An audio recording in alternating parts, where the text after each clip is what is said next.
आप जो अपनी दवाई की शीशी हाथ में लिए बैठे हैं, आप जो अपनी अगली डॉक्टर की अपॉइंटमेंट का इंतजार कर रहे हैं, आप जो गूगल पर अपनी बीमारी के लक्षण खोज खोज कर थक चुके हैं, रुक जाइए।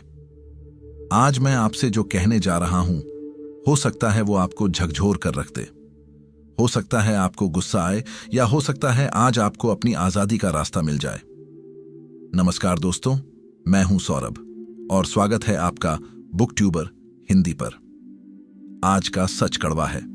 सच ये है कि आपकी 90% बीमारियां आपके शरीर की हैं ही नहीं, वो आपके मन की हैं, आपकी सोच की है।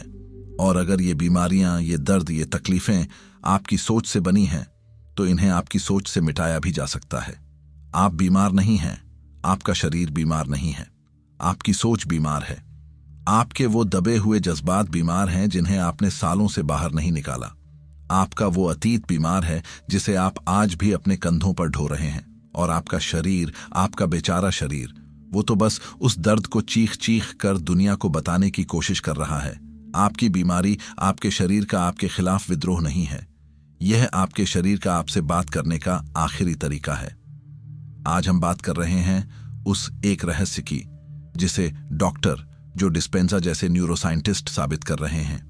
वो रहस्य जिसे लुइस हे ने खुद कैंसर को हराकर दुनिया को सिखाया, और वो रहस्य जो ब्रूस लिप्टन की बायोलॉजी हमें चीख चीख कर बता रही है।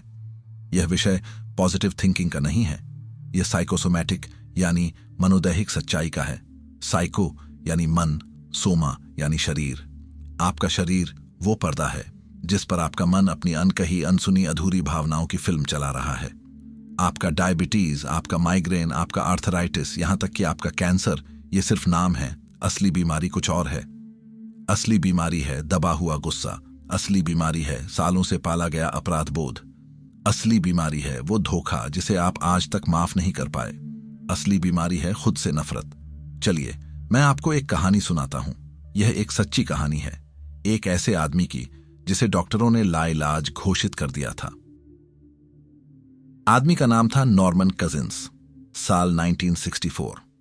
नॉर्मन को एक ऐसी अजीब और दर्दनाक बीमारी हुई जिसका नाम था एनकाइलोजिंग स्पॉन्डिलाइटिस। यह रीढ़ की हड्डी की एक बेहद तकलीफदेह बीमारी है। उनके जोड़ों ने काम करना बंद कर दिया। उनका शरीर अकड़ता जा रहा था। दर्द इतना भयानक कि वो अपनी पलकें भी मुश्किल से झपका पाते थे। दुनिया के बेहतरीन डॉक्टरों ने हाथ खड़े कर दिए। उन्होंने कहा, नॉर्मन, हमारे पास इसका कोई इलाज नहीं है। आप धीरे धीरे लकवाग्रस्त हो जाएंगे और आप मर जाएंगे। डॉक्टरों ने कहा कि उनके ठीक होने की संभावना 500 में से 1 थी। नॉर्मन ने डॉक्टरों की तरफ देखा और एक बात कही जिसने मेडिकल इतिहास को बदल दिया। उन्होंने कहा, ठीक है, अगर 500 में से 1 भी चांस है तो मैं वो 1 बनूंगा। नॉर्मन ने एक अजीब फैसला लिया। उन्होंने अस्पताल छोड़ दिया। उन्हें पता था कि अस्पताल का माहौल, नर्सों के चेहरों पर तनाव, दवाइयों की गंध, ये सब उनके दिमाग को एक ही सिग्नल दे रहा था, तुम बीमार हो, तुम मरने वाले हो। उन्होंने खुद को एक होटल के कमरे में शिफ्ट कर लिया। उन्होंने डॉक्टरों से कहा कि उन्हें दवाइयों की भारी डोज देना बंद करें। उन्होंने सिर्फ विटामिन सी के इंजेक्शन लिए और इसके बजाय उन्होंने एक प्रोजेक्टर मंगवाया। और उस प्रोजेक्टर पर उन्होंने क्या चलाया? कॉमेडी फिल्में, चार्ली चैपलिन, मार्क्स ब्रदर्स, वो सब कुछ जो उन्हें बेतहाशा हंसा सकता था। यह पागलपन लगता था। दुनिया उन्हें सनकी कह रही थी, लेकिन नॉर्मन एक बात समझ गए थे जो डॉक्टर नहीं समझ पाए थे। उन्होंने पढ़ा था कि नकारात्मक भावनाएं शरीर में जहर घोल सकती हैं, तो क्या सकारात्मक भावनाएं दवा का काम नहीं कर सकती? और फिर जो हुआ वो एक चमत्कार था। नॉर्मन ने पाया कि 10 मिनट तक खुलकर पेट पकड़कर हंसने से उन्हें 2 घंटे की ऐसी गहरी और दर्दरहित नींद आती थी जो मॉर्फिन के इंजेक्शन भी नहीं दे पा रहे थे। हंसी उनके शरीर का केमिकल बदल रही थी। हंसी उनके इम्यून सिस्टम को जगा रही थी। उनका शरीर जो अकड़ गया था वो धीरे धीरे खुलने लगा। जिस आदमी को डॉक्टरों ने लाइलाज कहकर छोड़ दिया था, वो कुछ ही महीनों के भीतर अपने पैरों पर चलकर उस होटल के कमरे से बाहर निकला। वो पूरी तरह ठीक हो गए। नॉर्मन कजिन्स ने दुनिया को बताया कि उन्होंने कोई चमत्कार नहीं किया। उन्होंने सिर्फ अपने शरीर को उसका काम करने दिया। उन्होंने अपने मन को, अपनी सोच को, अपने डर को, अपने शरीर को बीमार करने से रोक दिया। उन्होंने हंसी को अपनी दवा बनाया। यह कहानी हमें सिखाती है कि आपका शरीर सिर्फ दवाइयों पर ही प्रतिक्रिया नहीं करता, वो आपकी भावनाओं पर भी प्रतिक्रिया करता है। आपकी हंसी, आपका प्यार, आपकी खुशी, ये सिर्फ अच्छे एहसास नहीं हैं, ये बायोकेमिकल दवाइयां हैं जो आपका दिमाग मुफ्त में बनाता है। अगर नॉर्मन कजिन्स की कहानी आपको उम्मीद देती है तो लुइस हे की कहानी आपकी रूह कंपा देगी। यह आपको उन अंधेरे कोनों में ले जाएगी जहां आप शायद कभी नहीं जाना चाहते। Louise Hay, you can heal your life किताब की लेखिका, एक ऐसी महिला जिसने लाखों लोगों को खुद से प्यार करना सिखाया। लेकिन यह सब शुरू हुआ एक बहुत ही भयानक मोड़ से। लुइस को सर्वाइकल कैंसर डायग्नोस हुआ। डॉक्टरों ने तुरंत कहा, सर्जरी करनी पड़ेगी। देर हो चुकी है। लुइस उस वक्त एक सफल लेखिका बन चुकी थी। वो दूसरों को मन की शक्ति के बारे में सिखाती थी, और जब उन्हें खुद कैंसर हुआ तो उन्होंने इसे बदकिस्मती या ऊपर वाले का कहर नहीं माना। उन्होंने खुद से एक सवाल पूछा, एक ऐसा सवाल जो हम में से कोई नहीं पूछता। उन्होंने पूछा, यह कैंसर क्यों हुआ? मेरा शरीर मुझसे क्या कहने की कोशिश कर रहा है? डॉक्टर शरीर के ट्यूमर को देख रहे थे। लुइस उस सोच को खोज रही थी जिसने उस ट्यूमर को जन्म दिया था। और जब उन्होंने खोजना शुरू किया तो उनके सामने उनका वो दर्दनाक अतीत आकर खड़ा हो गया जिसे वो सालों से दबाती आ रही थी। लुइस हे का बचपन। 5 साल की उम्र में उनके साथ यौन शोषण हुआ। उनके सौतेले पिता का दुर्व्यवहार, गरीबी, अपमान, सालों तक उन्होंने इस नफरत को, इस गुस्से को, इस अपराध बोध को अपने अंदर सीने में दबाए रखा। उन्हें लगता था कि वो गंदी हैं, वो प्यार के लायक नहीं हैं, वो बेकार हैं। यह जो खुद के लिए गहरी नफरत थी, ये जो सालों का दबा हुआ गुस्सा था, वो उनके शरीर में कैंसर बनकर फूट पड़ा था। लुइस हे ने एक क्रांतिकारी फैसला लिया। उन्होंने डॉक्टरों से 6 महीने का समय मांगा। उन्होंने कहा, सर्जरी से पहले मुझे कुछ मानसिक काम करना है। और इन 6 महीनों में लुइस ने दवाइयां नहीं खाईं। उन्होंने माफी को अपनी दवा बनाया। यह आसान नहीं था। उन्होंने आईने के सामने खड़े होकर काम किया। वो आईने में अपनी आंखों में आंखें डालकर कहती, लुइस, मैं तुमसे प्यार करती हूं। मैं तुम्हें वैसे ही स्वीकार करती हूं जैसी तुम हो। शुरू में तो उन्हें यह कहते हुए रोना आता था, घिन आती थी। उन्होंने उन लोगों को मानसिक रूप से माफ किया जिन्होंने उन्हें तकलीफ दी थी। माफ इसलिए नहीं किया कि वो लोग सही थे, माफ इसलिए किया ताकि वो, लुइस, आजाद हो सकें। उन्होंने उस गर्म कोयले को हाथ से फेंक दिया जिसे वो सालों से पकड़े बैठी थी। उन्होंने हर उस नकारात्मक सोच को बदला जो उनके बचपन में उनके दिमाग में डाल दी गई थी। मैं बेकार हूं को बदला, मैं एक शानदार इंसान हूं, मुझे कोई प्यार नहीं करता को बदला, मैं प्यार से घिरी हुई हूं। उन्होंने अपने शरीर से बात की। उन्होंने अपने कैंसर सेल्स से कहा, मैं तुम्हें माफ करती हूं, मैं अब इस गुस्से को छोड़ रही हूं। 6 महीने बाद लुइस वापस डॉक्टर के पास गईं। उनके टेस्ट हुए, स्कैन हुए। डॉक्टर हैरान थे, स्तब्ध थे। कैंसर का एक निशान भी बाकी नहीं था। The cancer was gone completely. Louise Hay ने अपनी किताब में एक लाइन लिखी जो आज इस वीडियो का सार है। अगर हम मानसिक काम करने को तैयार हैं तो लगभग हर बीमारी को ठीक किया जा सकता है। आपकी बीमारी का इलाज सिर्फ अस्पताल में नहीं है। आपकी बीमारी का इलाज आपके अतीत में, आपकी दबी हुई भावनाओं में और आपकी माफ ना करने की जिद में छिपा है। तो क्या ये सब सिर्फ अच्छी कहानियां हैं? क्या ये सिर्फ पॉजिटिव थिंकिंग का जादू है? नहीं, यह न्यूरोसाइंस है, यह क्वांटम फिजिक्स है और यह एपिजेनेटिक्स है। और इस क्रांति के मसीहा हैं डॉक्टर जो डिस्पेंसा। जो डिस्पेंसा खुद एक जीती जागती मिसाल है। उन्होंने अपनी पूरी जिंदगी इसको समझने में लगा दी और उन्होंने हमें वो सच दिया जो अब मैं आपको बताने जा रहा हूं। नंबर 1, आपका व्यक्तित्व आपकी व्यक्तिगत सच्चाई बनाता है। जो डिस्पेंसा कहते हैं, आपकी 95% जिंदगी आपके अवचेतन मन के प्रोग्राम पर चलती है। आपकी आदतें, आपकी भावनाएं, आपकी सोच, वो सब ऑटोमेटिक हैं। आप सालों से एक ही तरह से सोचते आए हैं, सालों से एक ही तरह का गुस्सा, डर या दुख महसूस करते आए हैं। न्यूरोसाइंस कहता है, अगर आप 30 साल से हर छोटी बात पर गुस्सा होते आए हैं तो आपके दिमाग में गुस्से का हाईवे बन चुका है। वो सर्किट इतना मजबूत है कि अब आपको गुस्सा करने के लिए सोचना नहीं पड़ता, वो अपने आप होता है।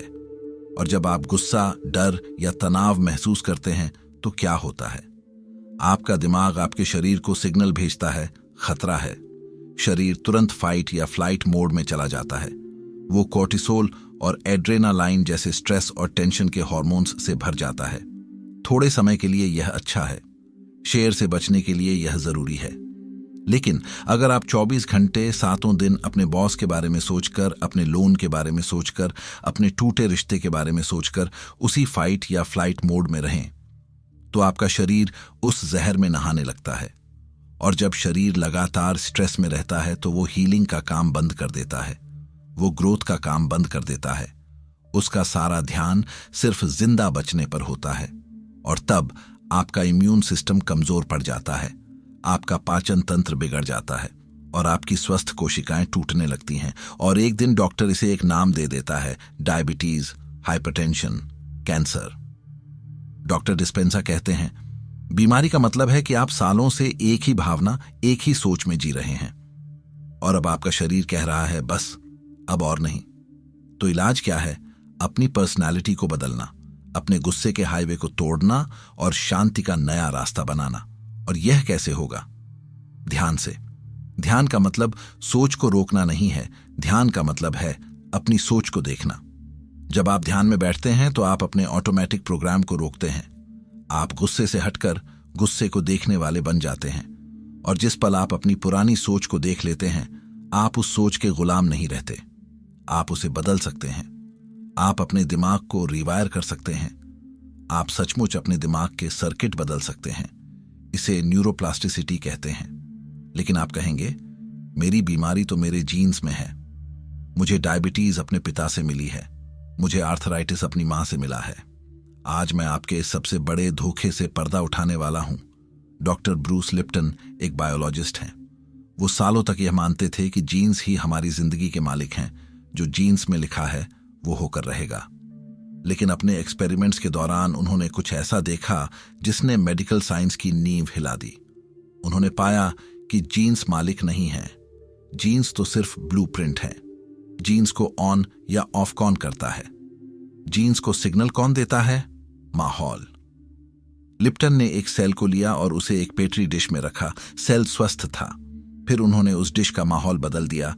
उन्होंने उसमें जहरीले तत्व डाले। वही स्वस्थ सेल बीमार पड़ गया। फिर उन्होंने उसी बीमार सेल को वापस एक स्वस्थ माहौल में डाला और वो सेल दोबारा स्वस्थ हो गया। सेल नहीं बदला था, उसका जीन नहीं बदला था, उसका माहौल बदला था। अब यह बात ध्यान से सुनिए। आपके शरीर में 50 ट्रिलियन कोशिकाएं यानी सेल्स हैं। उन कोशिकाओं के लिए माहौल क्या है? आपका खून। और आपके खून का केमिकल कौन बदलता है? आपका दिमाग। और आपका दिमाग खून का केमिकल कैसे बदलता है? आपकी सोच और धारणा से। ब्रूस लिप्टन कहते हैं, आप अपने जीन्स के गुलाम नहीं हैं, आप अपनी धारणा के गुलाम हैं। अगर आपको विश्वास है कि आप बीमार हैं, अगर आपको विश्वास है कि आपको भी 50 की उम्र में हार्ट अटैक आएगा क्योंकि आपके पिता को आया था, तो आपका यह विश्वास आपके दिमाग को सिग्नल देगा। दिमाग आपके खून में वही बीमारी वाले केमिकल घोलेगा और वो केमिकल आपके जीन्स को ऑन कर देगा। इसे एपिजेनेटिक्स कहते हैं। एपी यानी ऊपर। जीन्स के ऊपर भी एक कंट्रोल है और वो कंट्रोल आपके हाथ में है, आपकी सोच में है। यही वजह है कि प्लेसिबो इफेक्ट काम करता है। प्लेसिबो यानी झूठी दवा। डॉक्टर आपको शुगर की गोली देता है और कहता है, यह दुनिया की सबसे ताकतवर दवा है, इससे आप ठीक हो जाएंगे। आप उस विश्वास के साथ वो गोली खाते हैं और आप सच में ठीक हो जाते हैं। क्या उस शुगर की गोली ने आपको ठीक किया? नहीं, आपके विश्वास ने आपको ठीक किया। आपके विश्वास ने आपके दिमाग को हीलिंग वाले केमिकल बनाने का आदेश दिया। लेकिन इसका एक जुड़वा भाई भी है, नोसिबो इफेक्ट। अगर प्लेसिबो सकारात्मक विश्वास है तो नोसिबो नकारात्मक विश्वास है। जब डॉक्टर आपको कहता है आपको कैंसर है, आपके पास सिर्फ 6 महीने हैं, और आप उस बात पर विश्वास कर लेते हैं, तो आपका शरीर उस विश्वास को सच साबित करने में लग जाता है। आपका दिमाग मरने वाले केमिकल बनाने लगता है। कितने लोग सिर्फ इसलिए नहीं मरते कि उन्हें बीमारी थी, बल्कि इसलिए मर जाते हैं क्योंकि उन्होंने मान लिया था कि वो मरने वाले हैं। अपनी सोच को बदलिए, आप अपने जीन्स को बदल सकते हैं। तो सवाल यह है कि हमारी सोच नकारात्मक होती ही क्यों है? हम बीमार सोच क्यों रखते हैं? इसका जवाब है ट्रॉमा यानी आघात। मनोवैज्ञानिक बेसिल वैन डेर कोल्क ने अपनी पूरी जिंदगी इसी पर रिसर्च की है। उनकी किताब है the body keeps the score. हम सोचते हैं कि जो बुरा हमारे साथ बचपन में हुआ या 10 साल पहले हुआ, वो बीत गया। हम उसे भूलना चाहते हैं। हम उसे अपने दिमाग के किसी कोने में दफन कर देते हैं। लेकिन सिगमंड फ्रायड ने कहा था, दबी हुई भावनाएं कभी मरती नहीं हैं, उन्हें जिंदा दफन कर दिया जाता है और वो बाद में और भी बदसूरत तरीकों से बाहर आती है। वो बदसूरत तरीके क्या हैं? वो हैं आपका डिप्रेशन, आपका एंग्जाइटी, आपका पैनिक अटैक।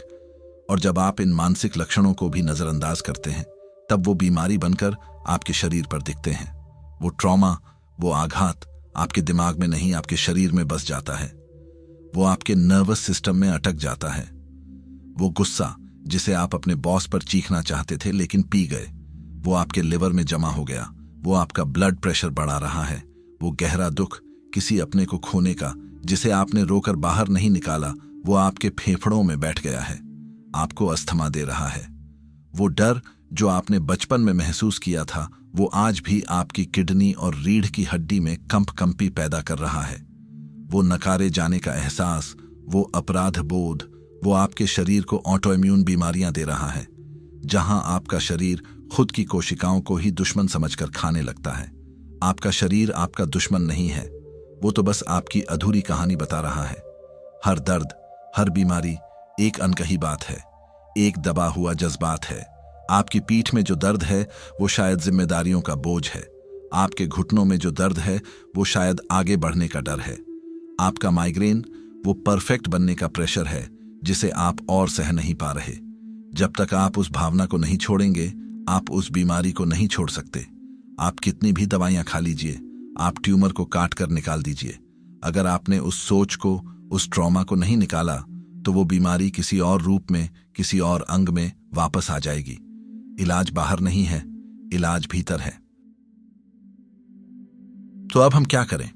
अगर मेरी सोच ही मेरी बीमारी है, तो इस सोच को कैसे बदलें? यह सिर्फ पॉजिटिव सोचने से नहीं होगा। आप खुद को धोखा नहीं दे सकते।